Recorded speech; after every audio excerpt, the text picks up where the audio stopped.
అందరికీ నమస్కారం అండి. ప్రతిరోజు మనము పూజించే తులసి చెట్టుకి ఎంతో ప్రాధాన్యత ఉంది. తులసి చెట్టు ఎక్కడ ఉంటే లక్ష్మీదేవి అక్కడే ఉంటుంది అంటారు. ప్రతిరోజు తులసి చెట్టును పూజించే వారి ఇంట్లో సిరి సంపదలకు ఎలాంటి లోటు ఉండదు. ఎంతో పవిత్రంగా భావించి పూజించే తులసి చెట్టు ఆకులతో కొన్ని పరిహారాలు చేసినట్లయితే జీవితంలో ఏర్పడిన అనేక సమస్యల నుంచి బయటపడవచ్చు. తులసాకులతో ఏ పరిహారాలు చేస్తే ఆర్థిక సమస్యల నుంచి బయటపడవచ్చో ఈ వీడియోలో మనం తెలుసుకుందాము. ముందుగా ఒక చిన్న రిక్వెస్ట్ అండి.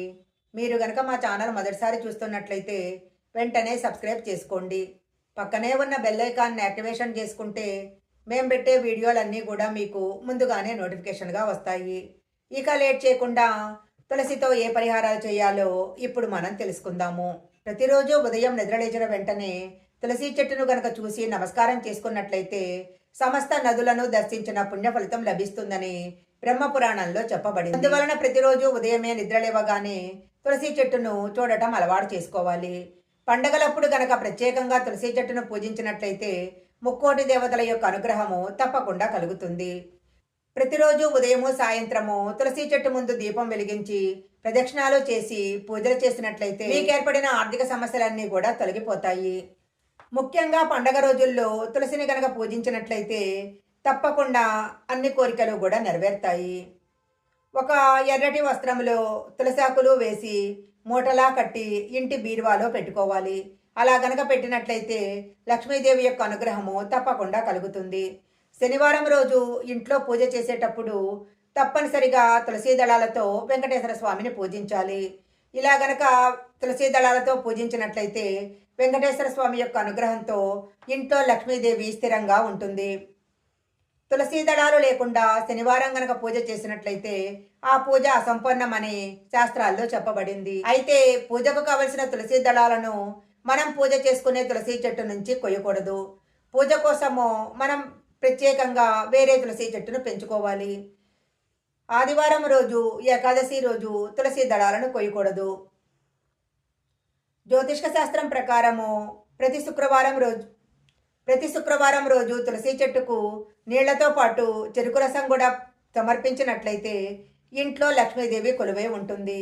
ఇంట్లో ఉన్న కష్టాలన్నీ కూడా తొలగిపోతాయి. శనివారం రోజు వెంకటేశ్వర స్వామి ఆలయానికి వెళ్ళి తులసీమాలను సమర్పించి 5 ప్రదక్షిణాలు చేసినట్లయితే ఎలాంటి సమస్యలైనా సరే వెంకటేశ్వర స్వామి యొక్క అనుగ్రహంతో తొలగిపోతాయి.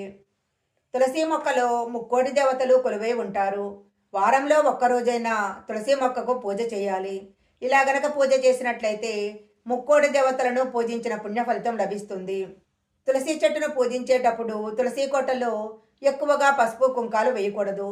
అలా గనక వేసినట్లయితే మొక్క నశించిపోతుంది. ఇంట్లో పూజించే తులసి మొక్క ఆకులను పూజ కోసం కొయ్యకూడదు. స్నానం చేయకుండా తులసి చెట్టును తాకటం కానీ, తులసి దళాలు కొయ్యటం కానీ, తులసి చెట్టుకు నీళ్లు పోయటం కానీ చేయకూడదు. తులసి మొక్కని ఎప్పుడూ కూడా భూమిలో నాటకూడదు. కుండీలో మాత్రమే నాటాలి. తులసి మొక్కకు నీళ్లు పోసి ఉదయము సాయంత్రము దీపం వెలిగించినట్లయితే ఆ ఇంట్లో లక్ష్మీదేవి, శ్రీ మహావిష్ణువు శాశ్వతంగా కొలువై ఉంటారు. తులసి మొక్కను పూజించే ఇల్లు ఎప్పుడూ సిరి సంపదలతో, సుఖ సంతోషాలతో నిండి ఉంటుంది. ఎలాంటి కోరికనైనా సరే నెరవేర్చే శక్తి తులసాకులకు ఉంటుంది. ఒక 11 తులసాకులు తీసుకొని వాటిని శుభ్రంగా కడిగి దాని మీద సింధూరంతో జై శ్రీరామ అని రాయాలి. ఈ ఆకులన్నీ కలిపి ఒక మాలలాగా చేసి హనుమంతుడికి సమర్పించాలి. ఇలా గనక చేసినట్లయితే మీ కోరికలన్నీ కూడా తప్పకుండా నెరవేరుతాయి. ఇంట్లో పూజ చేసుకునేటప్పుడు ఒక రాగి కలశం నిండా నీళ్లు తీసుకొని అందులో కొన్ని తులసాకులు వేయాలి. పూజ మొత్తం పూర్తయిన తర్వాత రాగి కలశంలో ఉన్న నీటిని ఇంట్లో ఉన్న అందరూ తీర్థంలా తీసుకోవాలి. రాగి కలశంలో ఉన్న నీటికి ఎంతో శక్తి వస్తుంది. ఎందుకంటే ఈ నీటిలో ముక్కోటి దేవతలు కొలువై ఉంటారు. ఈ నీటిని తీర్థంలా తీసుకున్నట్లయితే మీ సమస్త కోరికలన్నీ కూడా నెరవేరుతాయి. అలాగే రాగి కలశంలో ఉన్న నీటిని తమలపాకుతో ఇల్లంతా కూడా చల్లాలి. ఇలా గనక చేసినట్లయితే ఇంట్లో ఉన్న నెగటివ్ ఎనర్జీ తొలగిపోతుంది. పాజిటివ్ ఎనర్జీ ఇంట్లో వ్యాపిస్తుంది. వ్యాపారంలో నష్టాలు వస్తున్న వారు ప్రతి శుక్రవారం రోజు తులసి మొక్కకు 1 స్పూన్ పాలు పోయాలి. ఇలా గనక చేసినట్లయితే వ్యాపారంలో నష్టాలు తొలగిపోయి లాభాలు రావటం ప్రారంభమవుతుంది.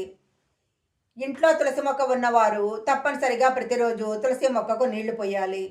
సూర్యోదయానికి ముందు, సూర్యాస్తమయం తర్వాత తులసాకులు కొయ్యకూడదు.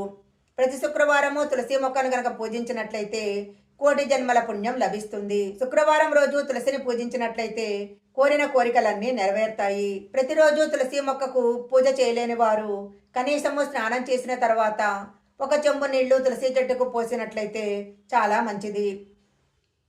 వివాహ విషయంలో సమస్యలు ఎదుర్కొనేవారు తులసాకులను పాలలో కలిపి శివలింగానికి సమర్పించాలి. ఇలా చేసినట్లయితే వివాహానికి ఏర్పడే ఆటంకులన్నీ తొలగిపోతాయి. ఒక ఇత్తడి గిన్నె నిండా నీళ్లు తీసుకొని ఆ గిన్నెలో 4-5 తులసాకులు వేయాలి. ఇలా గనక చేసినట్లయితే ఇంట్లో ఉన్న నెగటివ్ ఎనర్జీ తొలగిపోతుంది. ప్రతిరోజు పూజ చేసిన తర్వాత ఈ నీటిని ఇంటి గుమ్మం మీద, ఇంట్లో అన్ని గదుల్లో చల్లుకోవాలి. లక్ష్మీదేవి అనుగ్రహం పొందాలని తులసి మొక్కను పెట్టుకోగానే సరిపోదు.